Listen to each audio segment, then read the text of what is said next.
The 8,899th meeting of the Security Council is called to order.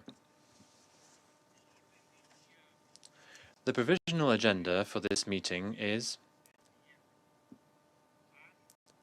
Peace and Security in Africa. The agenda is adopted.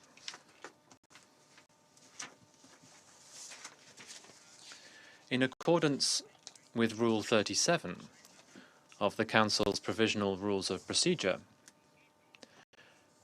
I invite the representative of Ethiopia to participate in this meeting. It is so decided.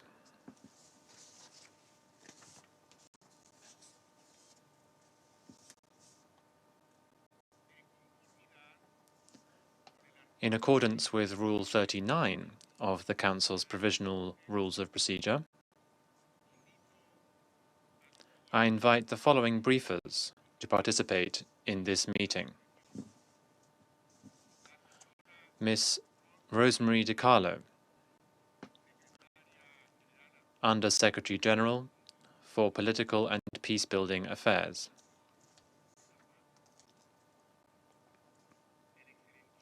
His Excellency Mr.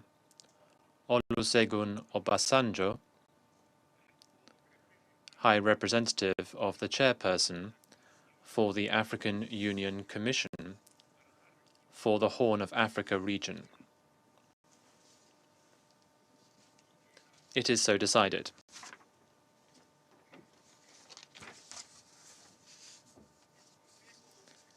The Security Council will now begin its consideration of item 2 of the agenda. I now give the floor to Ms. Rosemary DiCarlo. Mr. President, thank you for this opportunity to brief the Security Council on the situation in Ethiopia. And I welcome today the participation of President Obasanjo, African Union High Representative for the Horn of Africa. Mr. President, the year-long conflict in the Tigray region of Ethiopia has reached disastrous proportions. The fighting places the future of the country and its people, as well as the stability of the wider Horn of Africa region, in grave uncertainty. In recent days, Tigrayan forces have advanced southwards toward Addis Ababa, acting in coordination with the Oromo Liberation Army. The government of Ethiopia has declared a nationwide state of emergency and has stated it is fighting an existential war. Elsewhere, insecurity in the Oromia region continues to worsen, while the situation in parts of the Benishangul-Gumuz region remains tense. There has been much speculation regarding how this crisis will unfold over the coming weeks. In a country of over 110 million people, over 90 different ethnic groups, and 80 languages, no one can predict what continued fighting and insecurity will bring. But let me be clear. What is certain is that the risk of Ethiopia descending into a widening civil war is only too real. That would bring about a humanitarian catastrophe and consume the future of such an important country. The political repercussions of intensifying violence in the wider region would be immense, compounding the many crises besetting the Horn of Africa.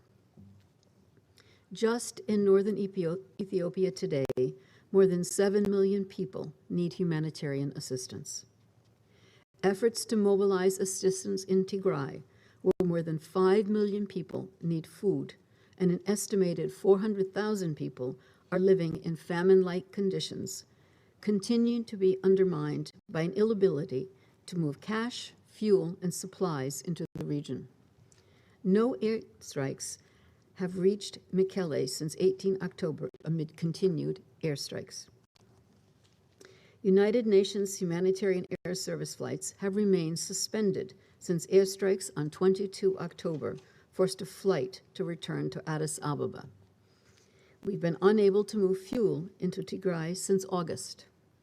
While some emergency supplies have been moved, it has been 4 months since the last major shipment of medicines and health supplies into Tigray. Lack of access means that humanitarian organizations have had to scale back core life-saving activities, including water trucking, food distributions, mobile clinics, and support for acutely malnourished children and mothers. Needs and protection concerns are also rapidly escalating in the Amhara and Afar regions, with large numbers of people fleeing from their homes as the fighting continues to expand. Let us recall that this expanding crisis is happening in a country that was already grappling with enormous humanitarian challenges, including local conflicts, flooding, drought, and infectious disease outbreaks.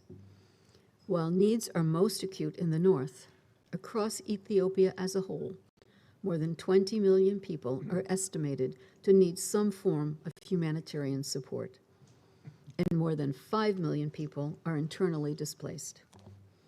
Emergency Relief Coordinator Martin Griffiths traveled to Ethiopia over the weekend to review Ethiopia's increasing needs and plan for a greater humanitarian response should the fighting continue, as is feared. Unfettered access to conflict areas remains key. Mr. President, last week, the report of the joint OHCHR Ethiopian Human Rights Commission investigation into the conflict in Tigray, which covered the period between November 2020 and June 2021, shed light on the horrific suffering civilians have endured. The report includes that there are reasonable grounds to believe that all parties to the conflict, including the Ethiopian National Defense Force, Eritrean Defense Force, Amhara Special Forces, and allied militia on one side, and Tigrayan forces on the other, committed violations of international human rights, humanitarian, and refugee law, to include attacks on civilians and civilian infrastructure, indiscriminate attacks resulting in civilian casualties, and extrajudicial killings, torture, arbitrary detentions, sexual and gender-based violence, and forced displacement. The report states that war crimes and crimes against humanity may have been committed. It also outlines steps that should be taken to ensure accountability for these acts. High Commissioner Bachelet highlighted in her remarks last week that incidents of serious human rights violations have continued. More recently, incidents of hate speech and targeting of ethnic groups have increased at an alarming rate. In this regard, the Security Council's call on 5 November for refraining from inflammatory speech and incitement to violence is welcome and timely. Mr. President, there must be an immediate cessation of hostilities. This has been the call of the Secretary General, African Union Commission Chair Faki, IGAD Executive Secretary Workna, the leader of Ethiopia's key neighbor, Kenya President Uhuru Kenyatta, and the UN Security Council. They've also called for negotiation of a lasting ceasefire and for the creation of conditions for an inclusive Ethiopian dialogue to resolve the crisis and create the foundation for peace and stability throughout the country. The Secretary General has been in frequent contact with Prime Minister Abiy, urging restraint and dialogue and offering his good offices. Further, the Secretary General has offered President Obasanjo the full support of the United Nations to his efforts to resolve the conflict. UN colleagues on the ground continue to urge all sides to this conflict to show restraint and provide unfettered access to vulnerable populations. Mr. President, the recently concluded elections in Ethiopia demonstrated the people's commitment to the democratic process. At the ceremony to mark his new mandate last month, Prime Minister Abiy spoke of his government's commitment to resolve the ongoing challenges and his intention to launch a national dialogue. The urgency for such an inclusive initiative has never been greater.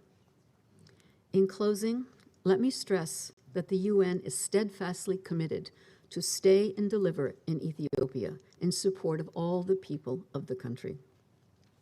We continue our work there, including thanks to the dedication of our Ethiopian national staff, who must be provided full protection by national authorities, regardless of their background.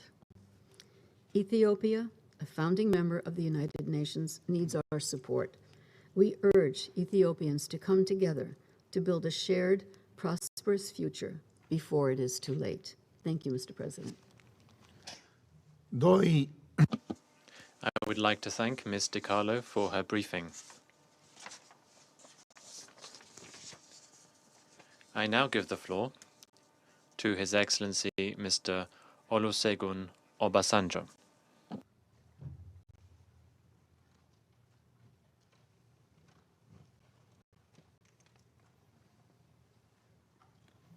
And Raymond Lafuente, President of the UN Security Council. Your Excellency Antonio Guterres, Secretary General of the United Nations, Excellencies, members of the Council, distinguished ladies and gentlemen, it is a great pleasure and honor for me to be invited to the briefing of this august body to discuss the situation in Ethiopia within the context of its agenda item, peace and security in Africa. I wish to express my heartfelt thanks and appreciation to the President and members of the Council for this invitation, which will allow me to exchange views on pertinent unfolding developments in one of the strategic countries of the continent of Africa. I also wish to thank the chairperson of the AU Commission for my nomination on the 26th of August, 2021 as the African Union High Representative for the Horn of Africa to intensify engagements with all relevant political actors and stakeholders towards promoting and entrenching durable peace and stability within the Horn of Africa, as well as support to AU-led strategies and diplomatic interventions in the region through the facilitation of inclusive political dialogue, reconciliation, and social cohesion processes. The appointment is a delicate one for two principal reasons. It is the first ever appointment by the AU of a high representative for an entire region.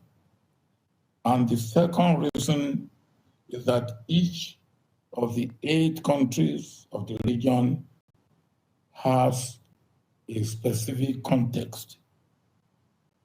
My assignment is part of the AU drive to promote peace, security, stability, and political dialogue all over the Horn of Africa region, and has allowed me to engage with most of the leaders of the region, relevant bilateral and multilateral partners, as well as key political actors and stakeholders, especially in Ethiopia. Apart from the region, I have also paid visits to Europe to meet with the President of the Republic of France and to Brussels to meet with the leaders of the European Union from 5th of October to 8th of October 2021. I have also traveled to the United States of America, where I met with the Secretary General of the United Nations, and the Secretary of State of the United States of America from 9th to 14th October 2021.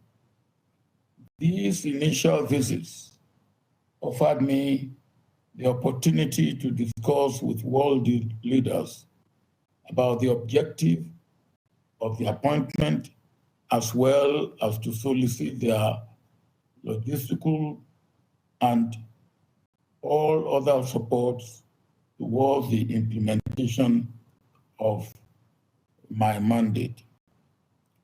Since I began the assignment, I have briefed the AU Peace and Security Council on 2 occasions, the first of which was on the 28th of October 2021 on the region, and the second only this morning, specifically on the situation in Ethiopia. The Undersecretary has given us a little bit of the situation, the present situation in Ethiopia.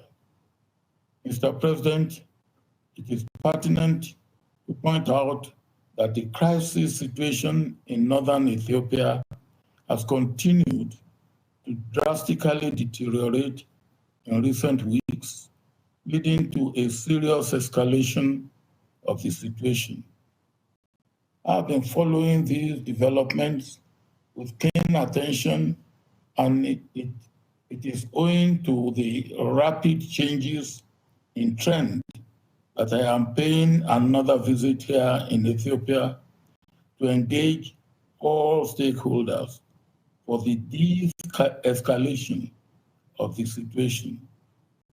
It should be noted that following days of report of intense fighting in the north of the country, the Ethiopian cabinet declared on the 2nd of November a nationwide state of emergency with immediate effect, while the central authority urging the citizens to prepare to defend the capital.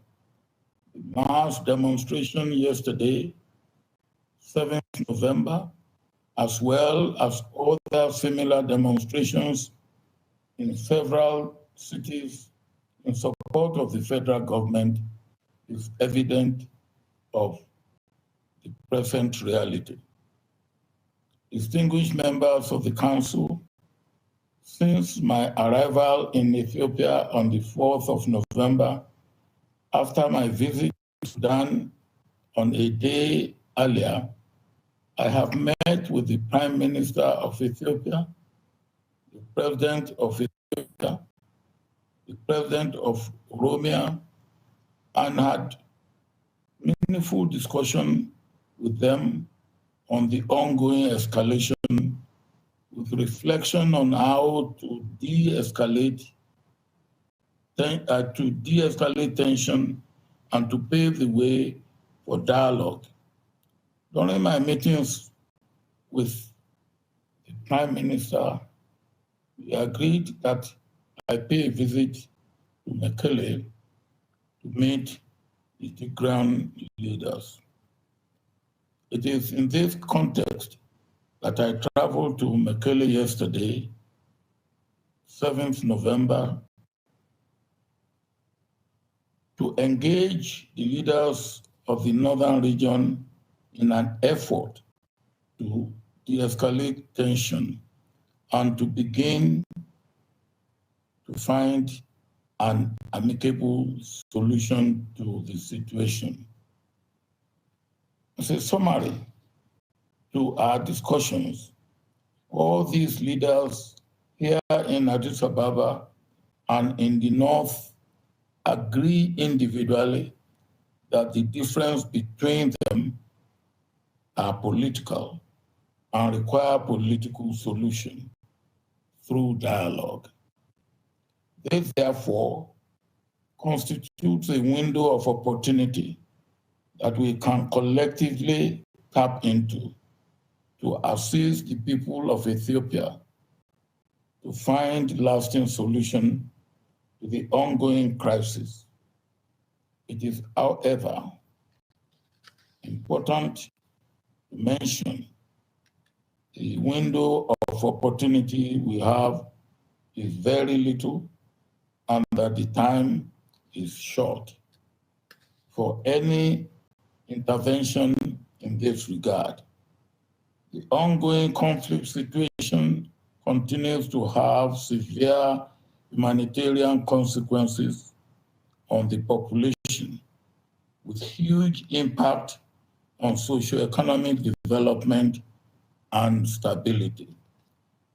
The time is now for collective actions in finding lasting solutions to avoid further escalation of the situation, which may have direct effect on the strategic Horn of Africa region as a whole. Your Excellency, the President of the Council, please permit me, following the foregoing, to urge the Council to consider the following.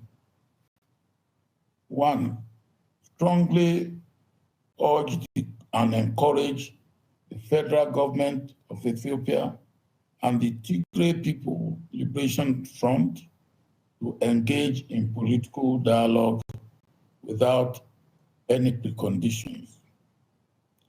Two, call for an immediate and unconditional comprehensive ceasefire and cessation of hostilities by all parties. Three, call for immediate and unhindered humanitarian access. Four, call on the parties to ensure respect and compliance with international humanitarian and human rights laws and practice. Five, call for an immediate commencement of an all-inclusive national dialogue and reconciliation.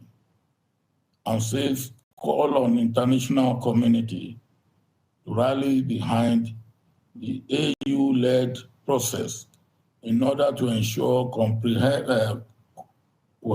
coherence and unity of purpose for our peacemaking efforts in the Horn of Africa and particularly in Ethiopia. In the last 48 hours, Mr. President, as I said, I have visited Mekelle, capital of Tigray. I have consulted with the Prime Minister of Ethiopia, the President of Tigray, the President of Oromia region, and the President of the Republic of Ethiopia. I've also consulted with the chairperson of AU Commission. Tomorrow, I will be paying a visit to Amhara region and Afar region, all in effort to harmonize the views of the leaders in the area of withdrawal of troops from regions that are not theirs, and also in maintaining humanitarian access. All these, I believe, are very important, and they are the areas of priority that most of the leaders that I have consulted with have indicated. And I hope that with the efforts we have in hand, before the end of this week, we hope to have a program in hand that will indicate how we can get the humanitarian and withdrawal of troops all put together to meet the immediate demand of the stakeholders. Thank you very much, Mr. President, for listening to me.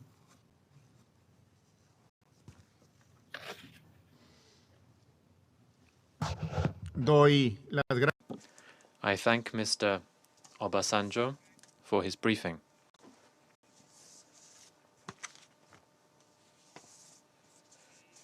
I will now give the floor to those council members who wish to make statements.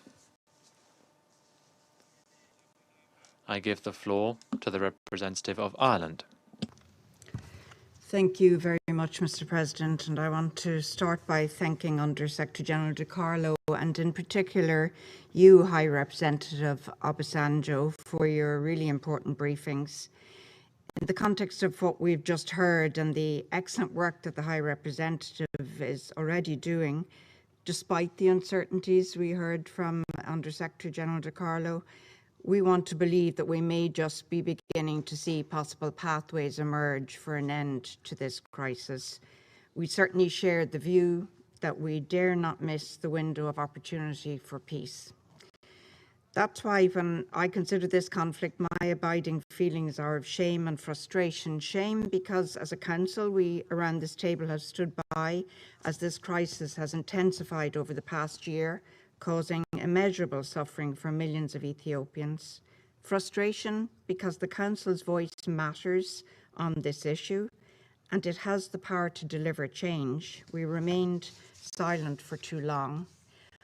But today I want to commend our African colleagues with whom we worked to gain agreement at last on a Council statement last Friday, a Council statement that calls squarely for an immediate ceasefire.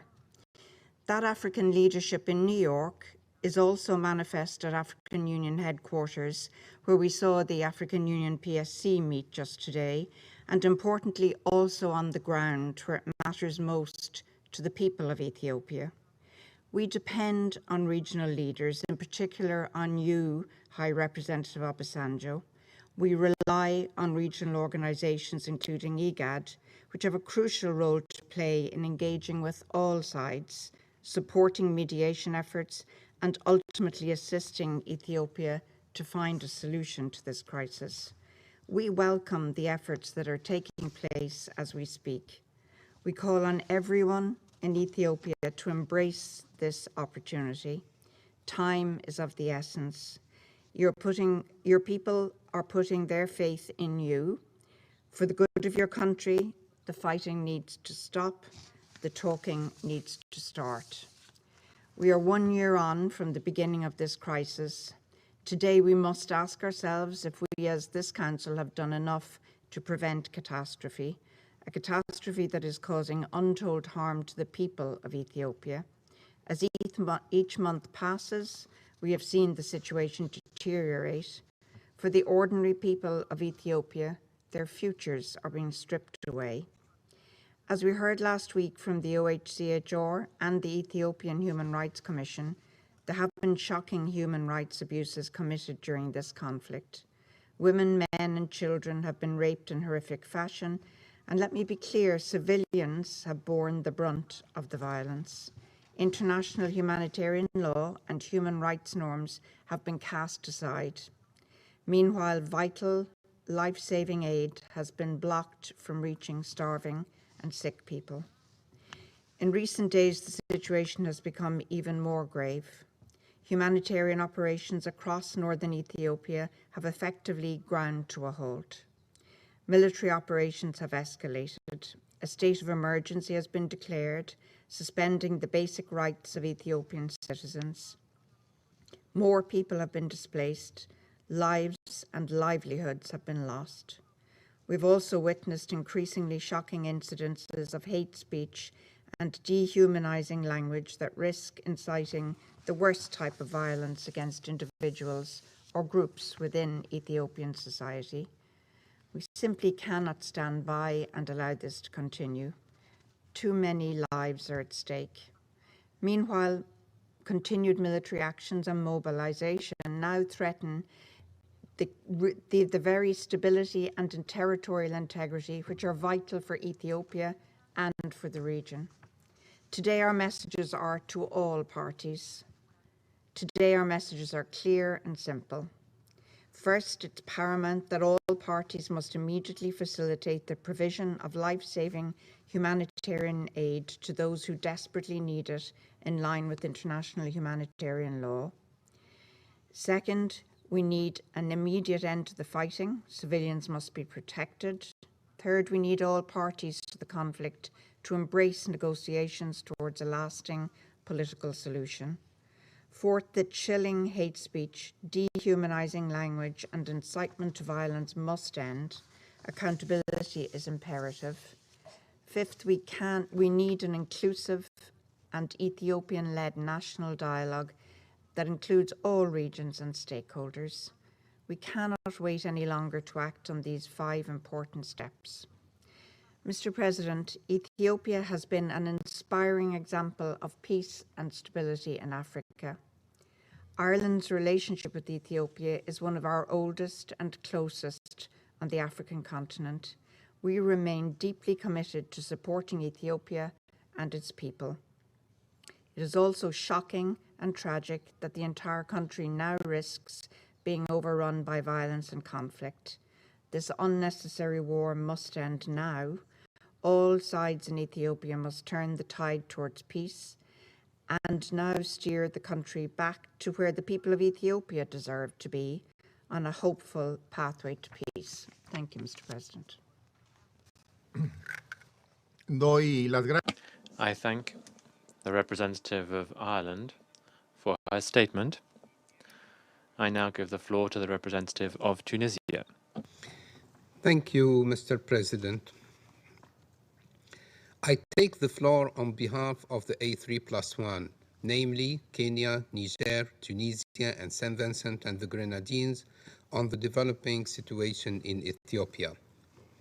I wish to express our sincere condolences to the government and people of Niger for the heinous terrorist attack that took place recently in the country. I thank His Excellency President Obasanjo, the African Union High Representative for the Horn of Africa, and Under-Secretary General for Political and Peace-Building Affairs, Ms. Rosemary DiCarlo, for their insightful presentations. We thank President Obasanjo for his extensive efforts within the African Union-led process, and we welcome in this regard the communique of the African Union Peace and Security Council issued today on the situation in Ethiopia. I also welcome the participation of the permanent representative of Ethiopia. Mr. President, 1 month after our last meeting, the situation in Ethiopia continues to deteriorate dangerously, especially during the last 2 weeks, bringing this sister nation every day closer to a full-scale civil war, which, if not stopped immediately, could result to unprecedented violence and widespread atrocities and threaten the unity and territorial integrity of Ethiopia, with the potential to occasion destabilizing effects in the wider region. The A3+1 is deeply concerned over the escalation of military confrontation in northern Ethiopia and its expansion to the Amhara and Afar regions, as well as about its impacts on the humanitarian front. Once more, we highlight that the priority at this stage is to achieve an immediate ceasefire, which is crucial to allow for an unrestricted humanitarian access to the affected communities, as well as for the re-establishment of public services in all the conflict areas.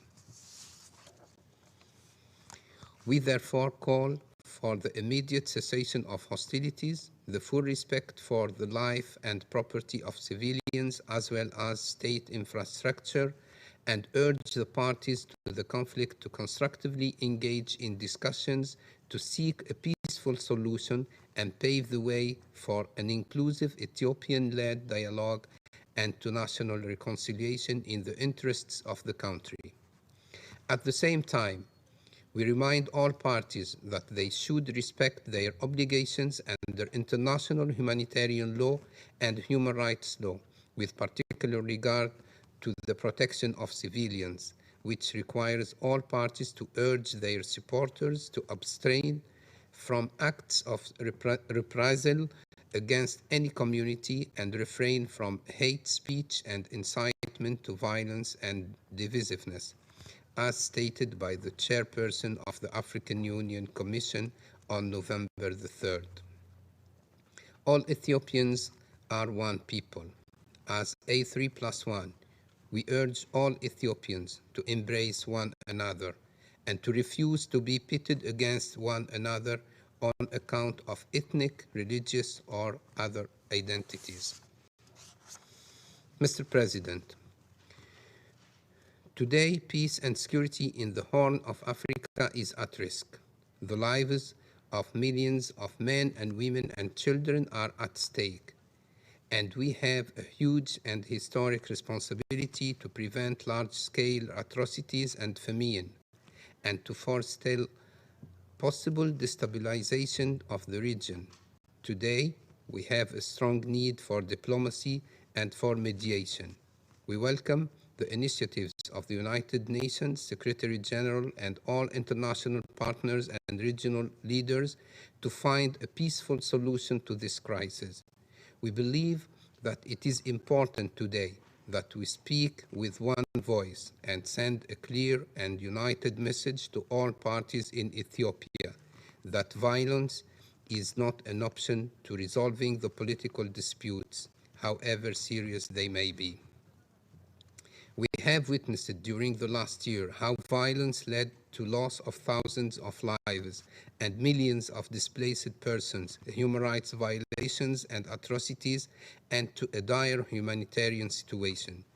We are left with the question, how much longer and how many more innocent Ethiopians must perish before all parties can understand that there can be no military solution to this crisis?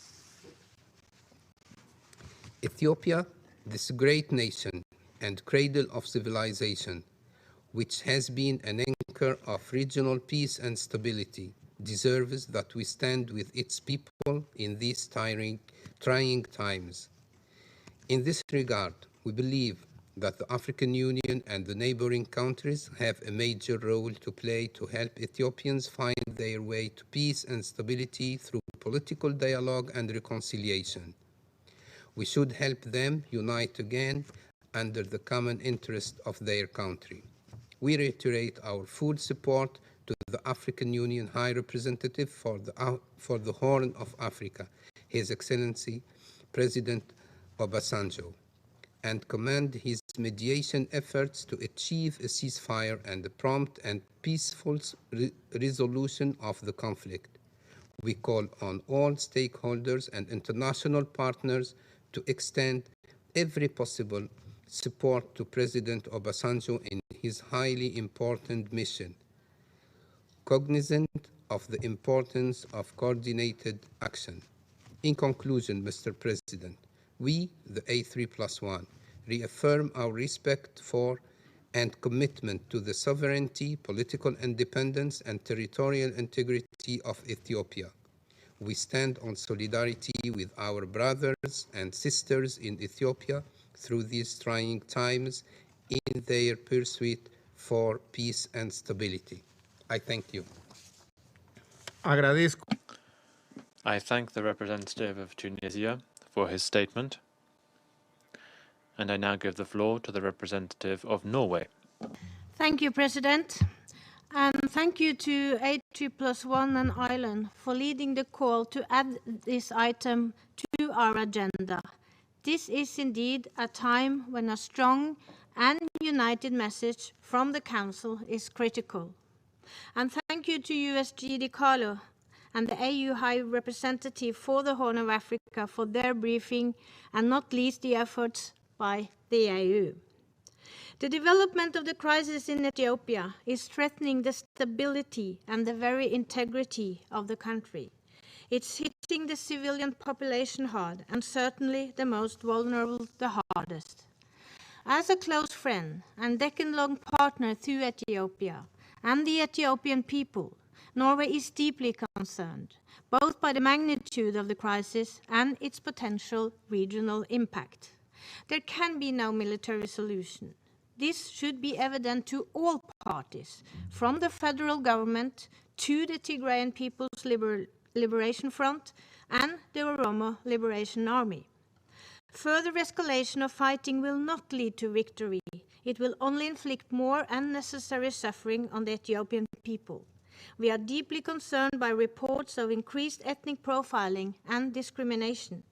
Ethnically charged statements inciting violence will only deepen divisions, perhaps to irreversible levels. Divisive actions today make peace more difficult tomorrow.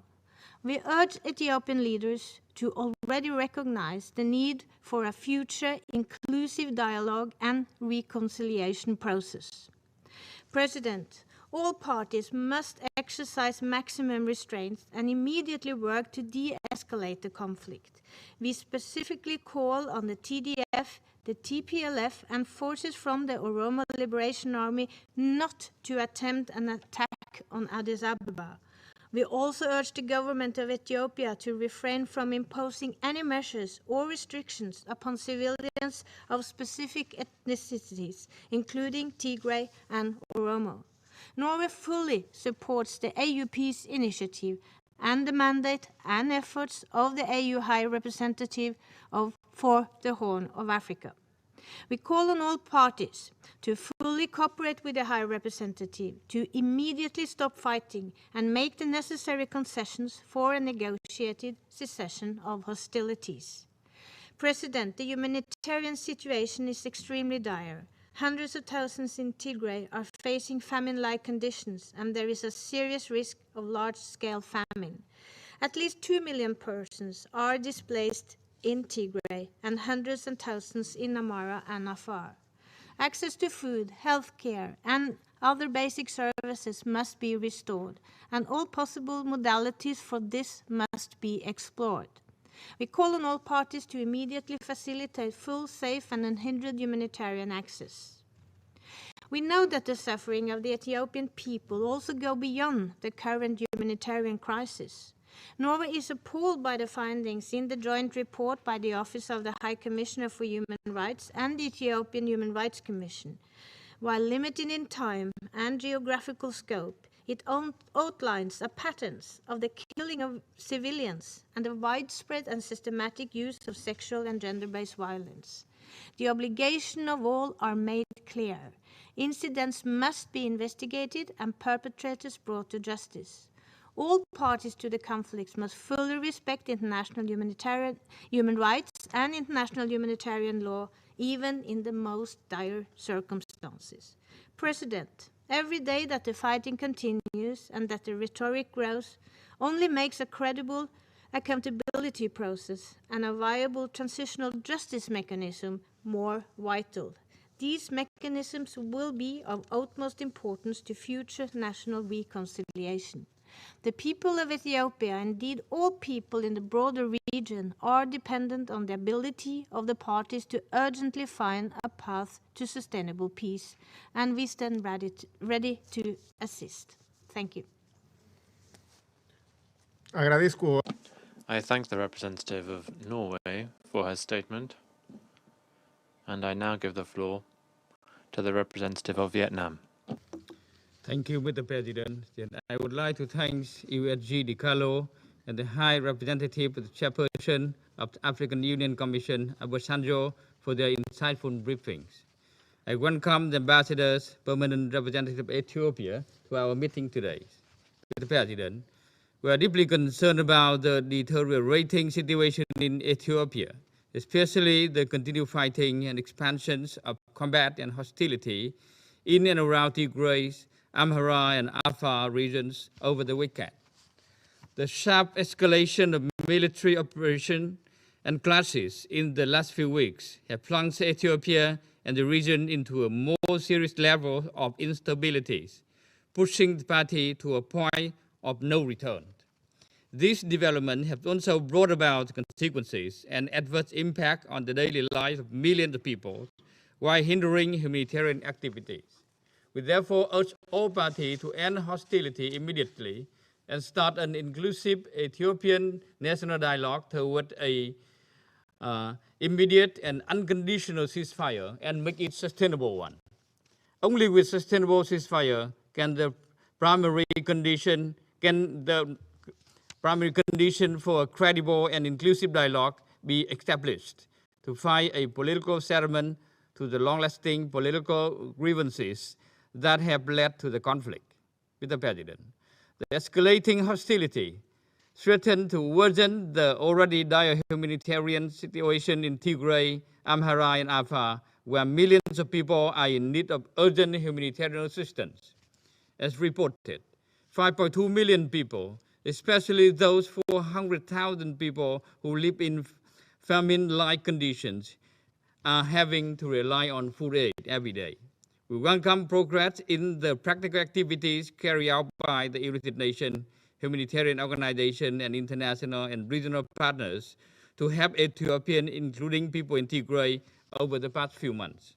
We also welcome the visit made by the USG Martin Griffiths and the African Union envoy to the Horn of Africa, Obasanjo, to the northern Tigray region of Ethiopia on Sunday to discuss humanitarian access and a possible ceasefire. However, we understand that the access to and distribution of humanitarian assistance remains far from satisfying the urgent needs of people in this region. We therefore call for an immediate removal of restriction and creation of a favorable condition to humanitarian access, full observation of international humanitarian law, and rapid restoration of public services and upscaling humanitarian assistance. All measures must be taken to protect civilians and humanitarian workers. Mr. President, as we stated previously, the crisis in Tigray stems from the complicated political, historical, and ethnic regions. Therefore, rather than invoking further hatreds, relevant parties must give the highest priority to the interest of their people, and therefore patiently engage in dialogue and reconciliation. It is high time for a compromise to be made toward a comprehensive solution for sustained stability and development of Ethiopia on the basis of respecting principles of international laws and the UN Charter. Without a constructive dialogue in place, further bloodshed and confrontational rhetoric will drive parties further apart and block the path of peace. Dialogue should be started right now. Otherwise, it would be too late to save Ethiopia from a catastrophe. In this process, the international community should support all efforts toward the end, including through a swift and effective action, while being in full respect of independence, sovereignty, unity, and territorial integrity of Ethiopia. Mr. President, the conflict and situation in Tigray have had certain impact on the region, and thus requires all parties to exercise self-restraint. The principle of non-interference in the internal affairs of the state and settlement dispute by peaceful means should be constantly upheld. In this connection, we support the role of the High Representative of the African Union for the Horn of African regions and his effort to help bring about a ceasefire and a prompt and peaceful resolution to the conflict. We also support the constructive engagement of neighboring countries and regional organizations, especially the African Union, for the sake of peace, stability, security, and national reconciliation, national unity, and development in Ethiopia. I thank you, Mr. President. I thank the representative of Vietnam for his statement, and I now give the floor to the representative of China. Thank you, Mr. President. Mr. President, I wish to thank Under-Secretary General DiCarlo and AU High Representative for the Horn of Africa, Mr. Obasanjo, for their briefings. I welcome Ambassador Ahmed, the permanent representative of Ethiopia, to our meeting today. Lately, the situation in Ethiopia has deteriorated. The escalation and spread of the conflicts have resulted in rising civilian casualties and a worsening humanitarian situation. The AU and leaders of regional countries have all expressed their concerns. As a good friend of the people of Ethiopia, China sincerely hopes that all relevant parties will put the interests of the country and its people first, keep calm and exercise restraint to avoid further escalation of the situation. At the same time, we hope they will commit to resolving conflicts and differences through political dialogue in order to create conditions for peace and reconciliation. The Council issued a press statement last Friday on the situation in Ethiopia, calling for a ceasefire, calling for a cessation of hostilities and the commencement of political dialogue. We hope all the relevant parties will respond positively. The current situation in Ethiopia is the result of a combination of political, historical, ethnic, and other factors, the solutions of which can only be found from within. Regional countries and regional organizations know the best about the historical background and the present challenges in Ethiopia, and therefore can play a leading role in the political settlement of the Ethiopian issue. China always supports African solutions to African problems. We welcome the good offices, the political good offices of High Representative Obasanjo. We call on all parties concerned and regional countries to provide full support to the High Representative in his work.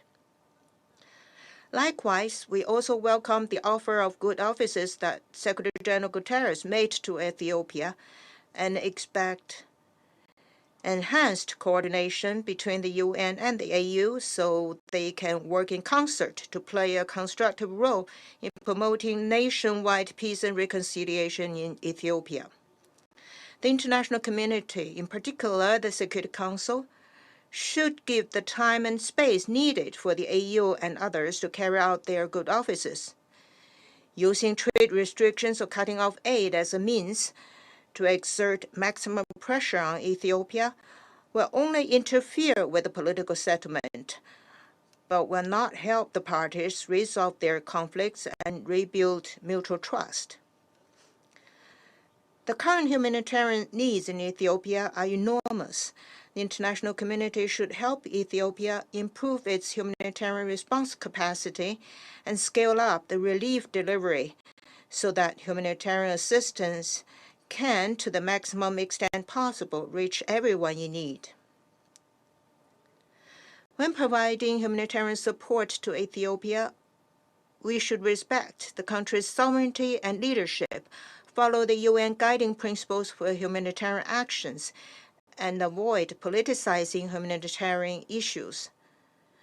All parties concerned in Ethiopia should fulfill their obligations under the international humanitarian law, protect the safety and security of civilians, foreign nationals included, facilitate humanitarian relief operations, and prevent further deterioration of the humanitarian situation.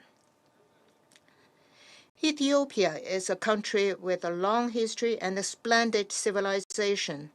At every historical juncture, the people of Ethiopia have been able to come together to defend the country's sovereignty, unity, and long-term development. We are confident that the people of Ethiopia have the capacity and wisdom to overcome the current challenges, maintain national unity, and move the country back to the right track of peace, stability, development, and revitalization. China stands ready to work with the international community to continue to support the efforts of the people of Ethiopia. Thank you, Mr. President.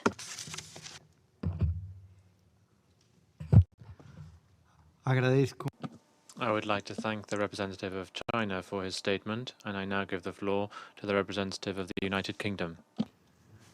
Thank you, Mr. President. I would like to thank High Representative Obasanjo and Under Secretary General DiCarlo for their important briefings. I also thank the A3+1 and Ireland for calling today's meeting and for their work on Friday's statement for this Council.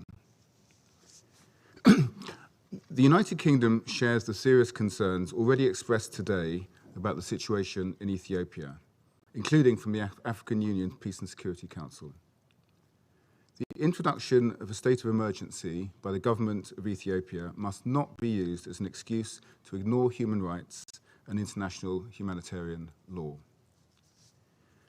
Violations and abuses of human rights, international humanitarian law and refugee law are already taking place as a result of this conflict. The report released last week by the Office of the High Commissioner for Human Rights and the Ethiopian Human Rights Commission documented these in detail, including the widespread use of sexual violence as a weapon of war, torture, attacks on civilians, and forced displacement. All parties should act to implement the recommendations contained in that joint report, ensure accountability and prevent further suffering. Indeed, addressing the humanitarian and human impact of this tragic conflict should be our immediate focus. And when it is over, we must come together and help Ethiopia heal. Therefore, it's vital that all parties stop fighting and start talking. Tigrayan forces need to stop their advances and return to Tigray. The humanitarian blockade needs to be lifted. Hate speech and ethnic profiling must end. It serves only to set Ethiopian against Ethiopian and deepens divisions which will make recovery from this crisis even harder. The United Kingdom gives its full support to the Secretary-General and His Excellency African Union Special Envoy Obasanjo and urges all parties to make use of their good offices. We stand ready to provide any support that is required. Mr. President, in the last year, this conflict has brought only destruction, suffering, and despair. It is past time for all parties to put the Ethiopian people first. Thank you.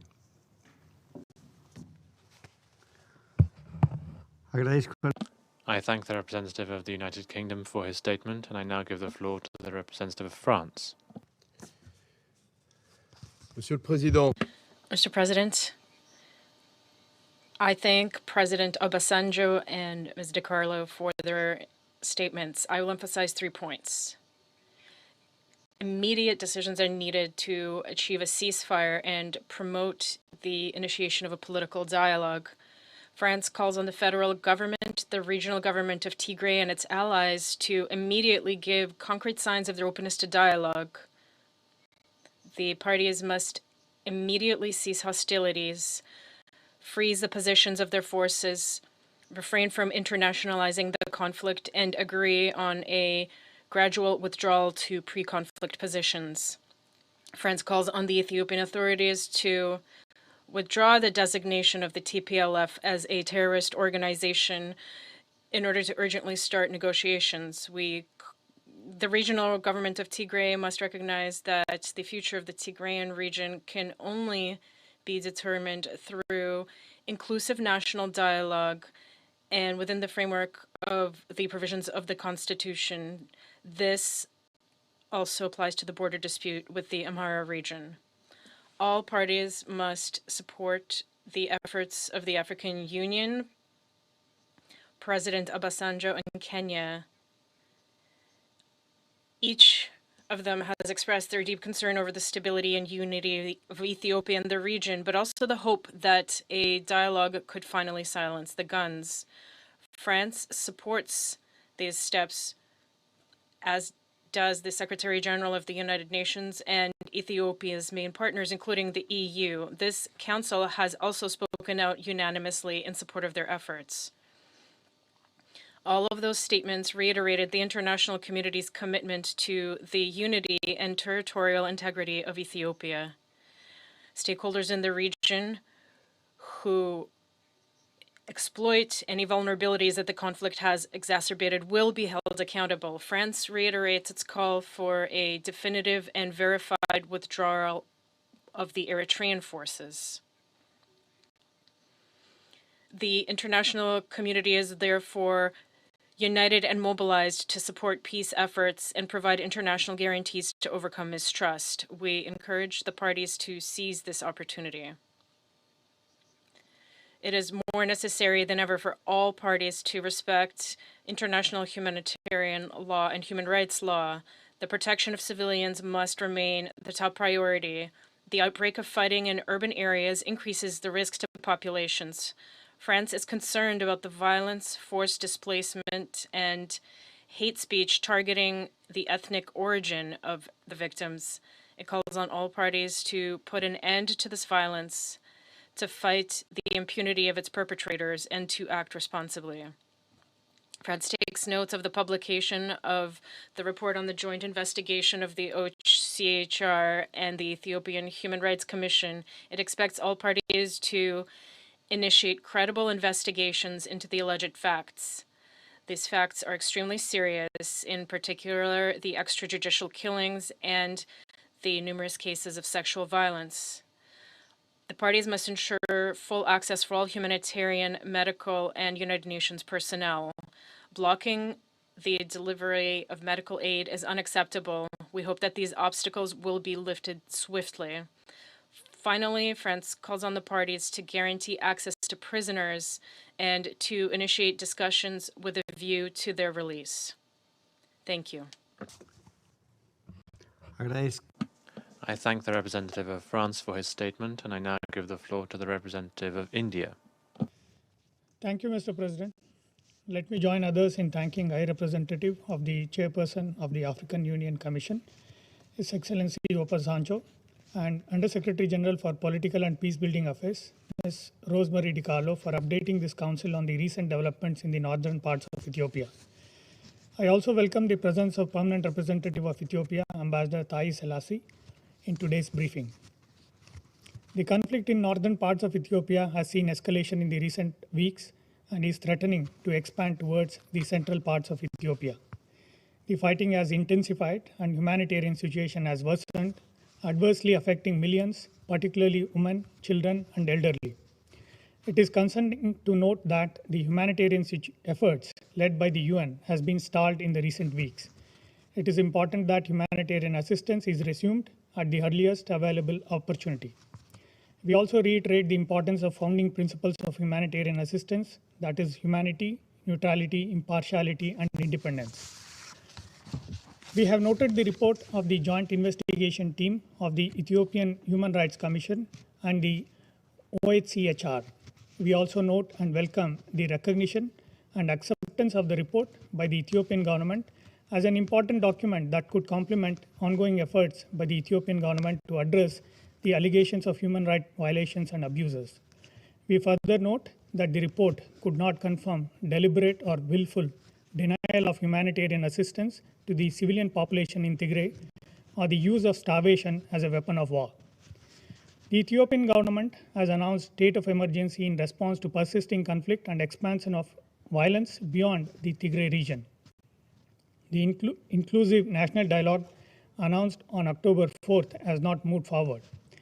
Military offensive may not help in the resolution of the crisis, and inevitably there has to be a dialogue.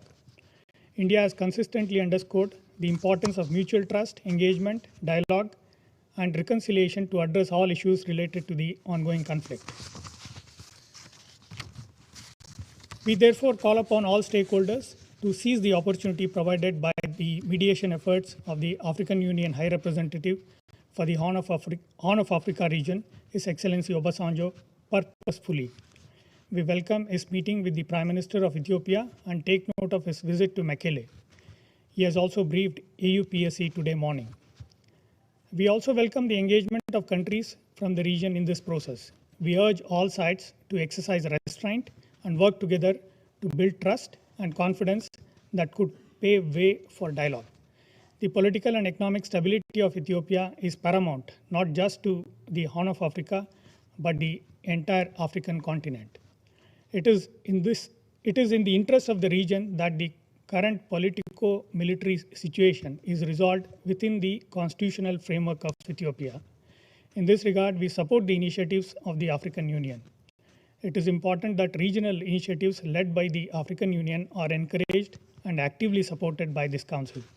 To conclude, India reiterates its strong commitment to the unity, sovereignty, independence, and territorial integrity of Ethiopia. I thank you, Mr. President. I thank the representative of India for his statement. I now give the floor to the representative of Estonia. Thank you, Mr. President. I thank Undersecretary General Di Carlo and High Representative Obasanjo for their briefings. Estonia is deeply concerned about the recent escalation in northern Ethiopia. These developments continue to cause civilian casualties and prolong human suffering and risk the stability of the country and the whole region. We call upon the TPLF to withdraw its troops from Amhara and Afar, and the government of Ethiopia to refrain from airstrikes on civilian targets.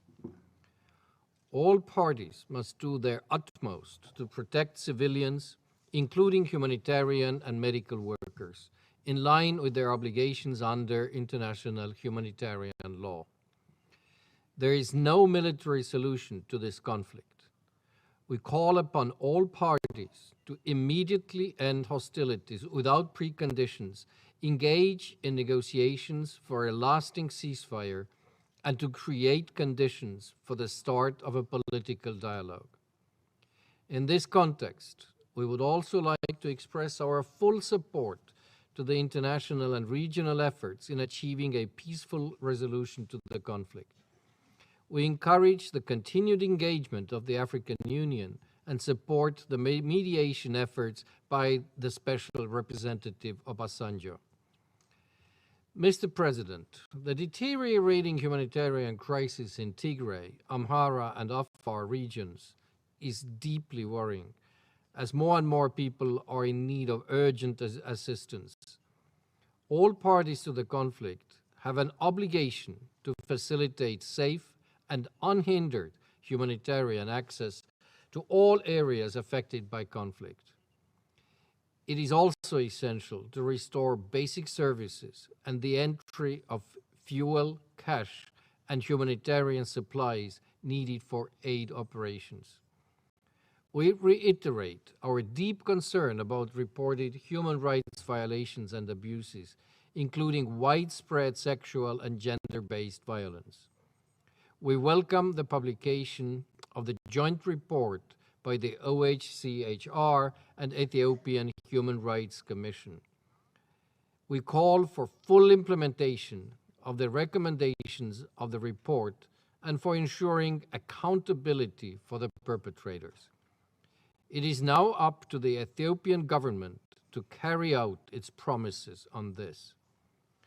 In conclusion, I would like to express deep regret that 1 year after the start of the conflict, the situation in northern Ethiopia has only deteriorated, with expanded hostilities, mounting deaths and suffering of civilians, and a catastrophic humanitarian situation. In order to preserve the stability, unity, and territorial integrity of Ethiopia, all sides must cease the hostilities and solve their differences through a genuine and inclusive national dialogue. Thank you, Mr. President. I thank the representative of Estonia for his statement, and I now give the floor to the representative of the United States. Thank you, Mr. President. And let me start by recognizing and thanking the Council for getting out the statement last Friday that called for a ceasefire and expressed our strong concerns about the situation in Ethiopia. Thank you, Undersecretary General Di Carlo, for your briefing. And thank you to African Union High Representative Obasanjo for your briefing, and very specifically for your on-the-ground reports and efforts in the region. We strongly urge all parties to support and cooperate with you as you work to bring peace and stability to the region. The conflict in Ethiopia has now been going on for a full year. And this is a tremendously sad milestone. And as my Irish colleague stated, we really remained silent for too long. Over the past year, we have seen constant violence. We've witnessed widespread human rights abuses and atrocities. We've seen credible, documented, and persistent reports from a wide range of sources of looting, displacement, extrajudicial executions, rape, and sexual violence as weapons of war. And we've seen the threat of mass famine loom large as humanitarian aid and medical supplies are delayed and denied from going to civilians who need it most. The Joint UN Office of the High Commissioner for Human Rights and the Ethiopian Human Rights Commission report details all of this very clearly. It makes it plain that there have been many human rights violations and abuses. And it demonstrates that the Ethiopian National Defense Forces, the Eritrean Defense Forces, the Amhara Special Forces, and the Tigrayan People's Liberation Front are all culpable. There are no good guys here. There are only victims on all sides. This vital report was limited in geography and chronology. Both should be expanded to ensure more recent allegations from across the region can be investigated and perpetrators held accountable. In the meantime, the violations and abuses documented cannot be tolerated. Suspected individuals need to be removed from active duty pending investigation. Independent bodies must be allowed to investigate and ensure accountability. Humanitarians must be allowed unimpeded access, and the violence must stop. This is not the Ethiopia that we thought we would see 2 years earlier, when we were applauding this country as the fastest growing economy in Africa. The unity and integrity of the Ethiopian state faces an existential threat from within, and millions of innocent civilians are at risk as the conflict expands and warring parties advance toward Addis. Mr. President, colleagues, it is time for all parties to immediately halt hostilities and refrain from incitement to violence and divisiveness. The bellicose rhetoric and inflammatory language on all sides of this conflict only aggravate intercommunal violence. It is time for the government of Ethiopia, the TPLF, and all other groups to engage in immediate ceasefire negotiations without preconditions to find a sustainable path toward peace. And it is long past time for the Eritrean Defense Forces to withdraw from Ethiopian territory. It is time to put your weapons down. And let me repeat that. It is time to put your weapons down. This war between angry, belligerent men victimizing women and children has to stop. As we call for peace, I want to address some critics who have said that the United States is biased toward one side of the conflict. Let me be crystal clear. We condemn violence on all sides. We condemn any and all human rights violations and abuses committed by all sides. So we condemn the violence by the ENDF and the Eritrean Defense Forces, and we condemn the TPLF's violence. We condemn the TPLF's expansion of war outside of Tigray. The TPLF must withdraw from Afar and Amhara. And we call on the TPLF and the Oromo Liberation Army to immediately stop the current advance toward Addis. We also call on the Ethiopian government to respect international humanitarian law. We're not taking sides. Innocent people, innocent Ethiopians are starving in northern Ethiopia. Withholding food and medical supplies is not acceptable. It is not an acceptable tactic tactic at any time, and frankly, it's unconscionable and not what we would expect from Ethiopia. The Ethiopian government must allow UN agencies and their partners to staff their operations with the specialized expertise required to mount an effective response. The reckless expulsion of UN officials are an affront to the United Nations and to the people of Ethiopia. The Ethiopian government must also investigate the terrible killings of humanitarian and human rights workers and hold those responsible to account. And it must cease all arbitrary detentions and ethnic targeting in Addis. Given the nationwide state of emergency, we are concerned about the safety of U.S. citizens, U.S. government personnel and their dependents, and the security of our facilities remain paramount. We will do everything in our power to keep our people safe, but we also ask that the state of emergency not be used as a pretense to attack civilians. We know, and you all know, the only solution to this conflict is a political solution.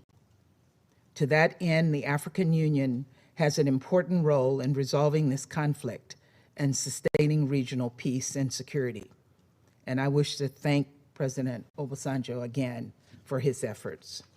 Similarly, we support Kenyan President Kenyatta's November 3rd call for all parties to return to political negotiations, and also his efforts in this regard. Ultimately, the only ones who can bring lasting peace to Ethiopia are its leaders and its people. Only a wider dialogue about the future of their state, where all of Ethiopia's people are represented, can lead to broader democratic and economic renewal. It is never too late for peace, but the longer this conflict goes on, the harder the road to peace becomes, and the more people will die. And as you heard from High Representative Obasanjo, the window of opportunity is limited and time is running out. I urge all parties in the strongest possible terms to back away from the brink and lead their people toward peace and to resume the development agenda that will lead to prosperity for all Ethiopians. Thank you, Mr. President. I thank the representative of the United States for her statement, and I now give the floor to the representative of the Russian Federation. Mr. President, we have listened carefully to the information provided by the High Representative of the Chairperson of the African Union for the Horn of Africa, Olusegun Obasanjo, as well as UN Undersecretary General for Political and Peacebuilding Affairs, Rosemary DiCarlo, regarding the latest developments in the situation in northern Ethiopia. We welcome the participation in today's meeting of the country's permanent representative to the UN. The Russian Federation has been watching with concern as the situation develops in the Ethiopian regions of Tigray, Afar, and Amhara, where clashes have been taking place between government forces and units of the Tigray Defense Forces, as well as other groups that have joined them, including from the Oromo Liberation Army. Fighting around the cities of Dessa and Kombolchi last week clearly showed that a continuation of violence will lead to new casualties and dire humanitarian consequences for civilians. Of particular concern is the ongoing deterioration of the humanitarian situation in the areas affected by the hostilities. In Dessa and Kombolchi, where a significant number of refugees and IDPs lived even before the conflict, the clashes have led to a rapid rise in the number of refugees and internally displaced persons. Due to ongoing attacks by the TPLF, the total number of civilians in need of humanitarian assistance has already reached 7 million. Humanitarian aid to all regions of the country must be increased.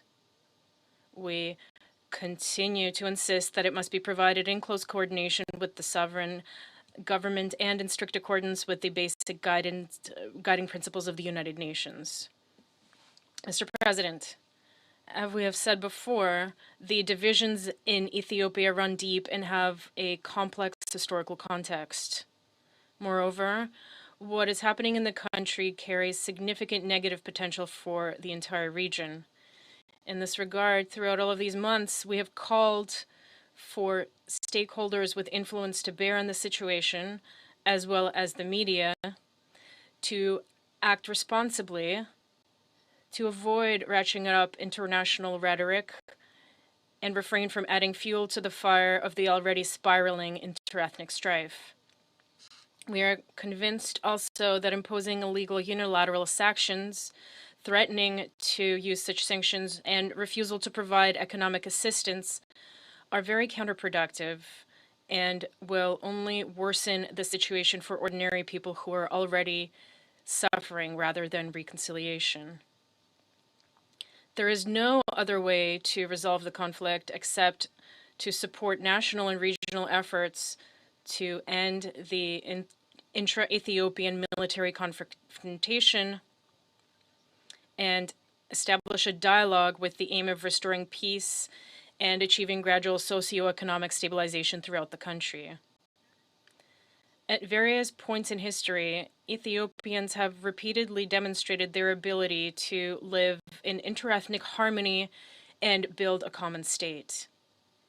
This was confirmed by the peaceful and democratic general elections held this year. The high level of support for the country's government was also demonstrated by recent mass protests in Addis Ababa. Mr. President, we're aware of the various mediation efforts recently undertaken by the UN and the African Union. Unfortunately, as the situation on the ground shows, they have not yet yielded significant results. In this regard, Mr. Obasanjo, we hope that you, as an honest and impartial broker, will take the necessary urgent steps to reverse the momentum in the direction of peace. All the necessary signals from the Security Council were sent in its press statement adopted on November 5th. We also welcome the work carried out in the region by the head of the UN Office for the Coordination of Humanitarian Affairs, Martin Griffiths. We hope that these efforts will generate momentum for the work of humanitarian personnel on the ground, including in terms of providing uninterrupted humanitarian assistance. In conclusion, we wish to reaffirm our commitment to preserving the unity and territorial integrity of friendly Ethiopia. We are convinced that there can be no other basis for resolving all outstanding contentious issues. Thank you for your attention. I thank the representative of the Russian Federation for her statement. I shall now make a statement in my capacity as the representative of Mexico. I would, of course, like to thank USG Rosemary DiCarlo and Mr. Obasanjo for their very enlightening briefings. We have convened this meeting as a result of our deep concern about the situation in Ethiopia, the advance of the Tigray People's Liberation Front, the mobilization of the Oromo Liberation Army, and the continued aerial bombardments by the Ethiopian army in Mekele represent an exponential escalation of the hostilities, whose effects are now spreading also to the regions of Amhara and Afar. The Ethiopian government's recent decision to declare a state of emergency clearly shows that if the parties persist in the military option, then the conflict will spread to the entire country and will have serious consequences, not just for the people of Ethiopia, who are suffering them, but also for the entire region. That is why we support and encourage regional efforts to find a solution, a negotiated solution to the crisis, particularly those undertaken by the Special Envoy of the African Union for the Horn of Africa, former President Obasanjo. In the humanitarian domain, we are concerned to see that the aerial attacks in Mekele have already compelled the UN to suspend its flights to that city. This has cut off the entry of cash and humanitarian personnel, worsening, therefore, the living conditions for civilians. We are concerned that although food and essentials are available for the people of Tigray, they can't actually be delivered because of the lack of fuel and money to pay the contractors. The Ethiopian government needs to provide security guarantees so that at the very least the 2 weekly flights which had been operating until a few weeks ago to Mekele can resume. All the parties must fulfill their obligations under international humanitarian law. There must be unfettered access for humanitarian aid without further delay. Mexico also takes note of the report of the joint investigation of the Ethiopian Human Rights Commission and the OHCHR. This reports attacks on civilians, extrajudicial executions, torture, and enforced disappearances, sexual and gender-based violence, the enforced displacement of civilians, denying access to humanitarian aid, the arrest and intimidation of journalists inter alia. These violations of international human rights law and international humanitarian law by all actors to the conflict must be investigated and punished. In this context, my delegation reiterates this Council's call to all parties to reach a ceasefire and for the conditions to be established for a national dialogue. Negotiations must begin immediately and without preconditions. Mexico deeply regrets the fact that, in spite of the indications of the destructive potential of the conflict and the repeated warnings by UN agencies about the seriousness of the humanitarian situation, the Security Council has not been able to avoid this conflict escalating. We are deeply concerned to see the use of bellicose rhetoric that stirs up animosity between ethnic groups. We know where the manipulation of hate speech can lead in such a diverse country, but we trust that this Council will have learnt from the mistakes of the past and will be able to shoulder this time its responsibility to facilitate a political process that will lead to peace in Ethiopia. I now resume my function as President of the Council, and I now give the floor to the representative of Ethiopia. You have the floor.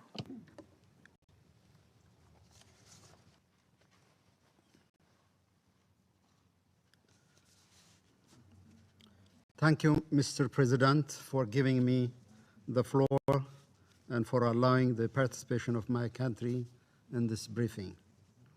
I also congratulate you on Mexico's presidencies of the Council for the month of November.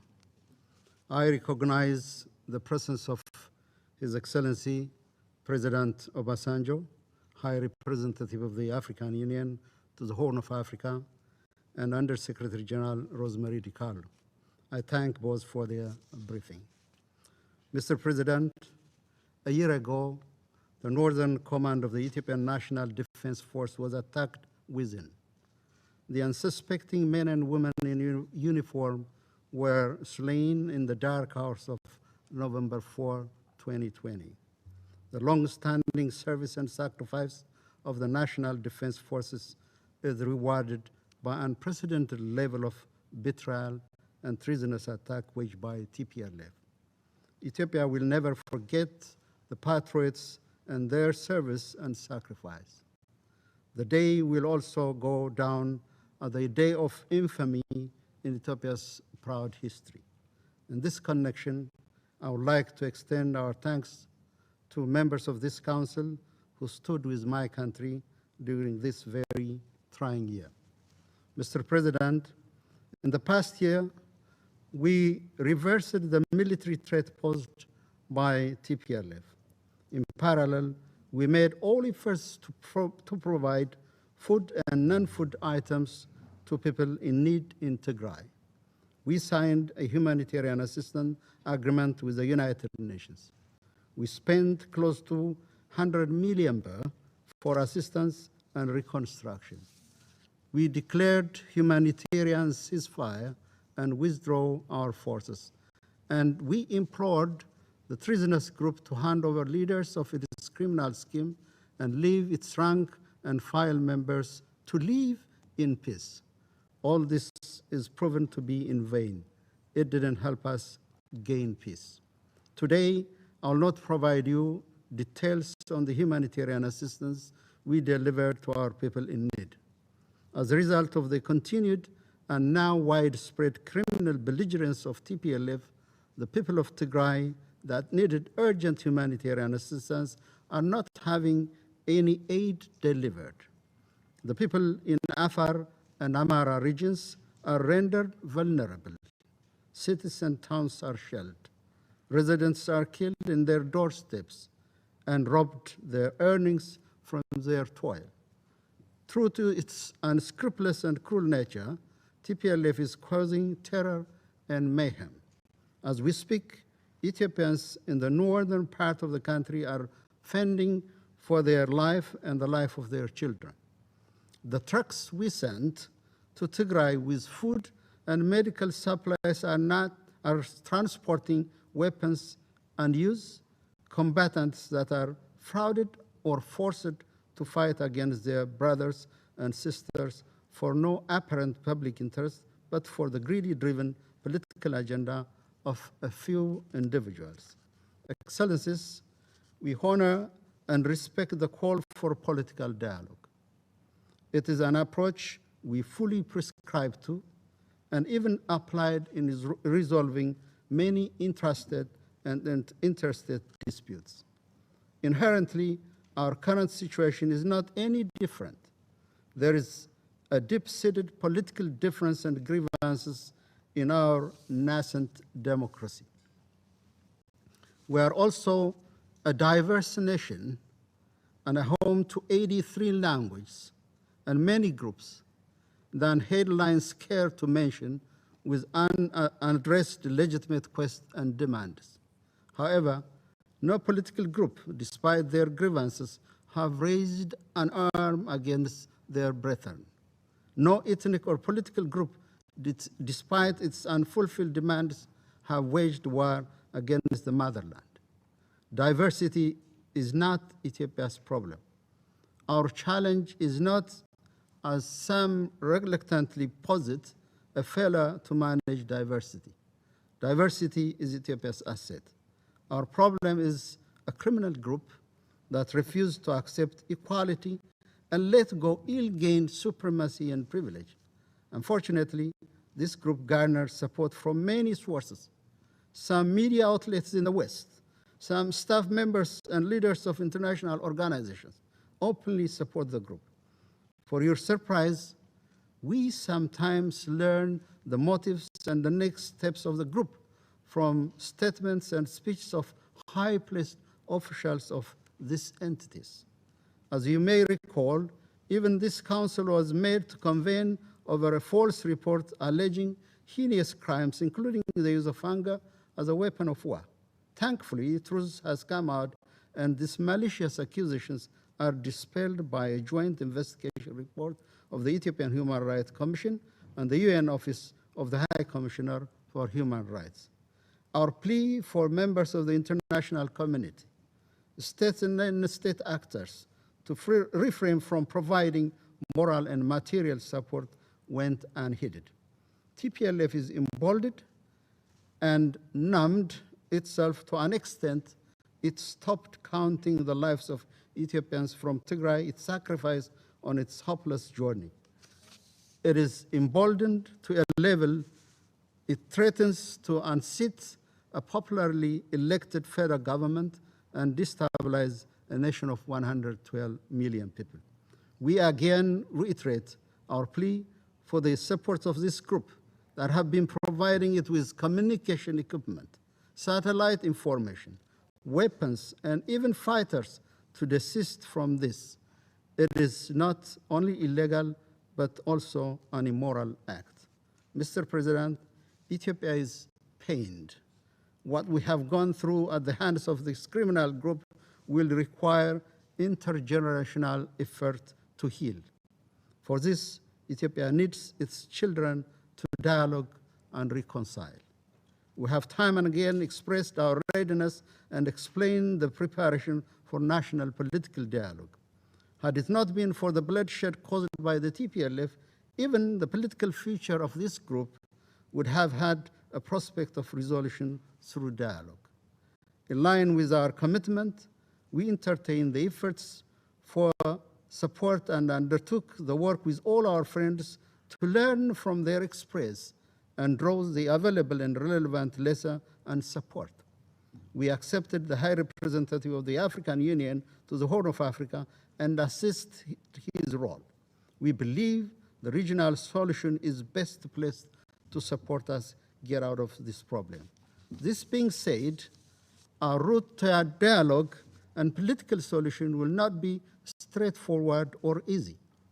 For now, we are focused on halting the TPLF and rescuing and reaching our public that suffered immensely under its cruel and deceptive methods.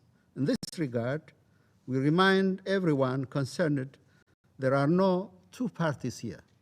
There is a government representing the whole of the Ethiopian people and representing the Ethiopian state, and there is a group advancing its criminal cause through atrocities. Any attempt, including the media campaign we have been witnessing in the past few days, to launder the TPLF and diminish the horror it committed against the Ethiopian people would only be counterproductive. Mr. President, what exalts my country as a nation is to overcome its own challenges. What may raise us as a country is the commitment of all Ethiopians to bring peace and stability. What is needed is well-meant insight and forethought and support. Statements of marginalization, sanctions, punitive measures will not help, or rather counterproductive. Out of our conviction to peaceful solution to all disputes, we will keep engaging all well-meaning actors, the AU High Representative and regional leaders. In the course of this process, we hope we have the understanding of this council and its membership. I would like to assure you, the council member, that my country will prevail as it did in the past in the face of all its adversities. I thank you, Mr. President. I thank the representative of Ethiopia for his statement. I would now like to ask our briefers if they have any additional comments to make. I don't have any other name inscribed on my list.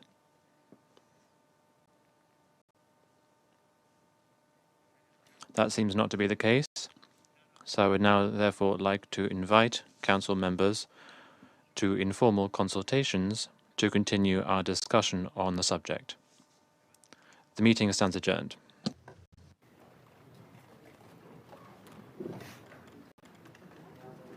Does that mean that we finished?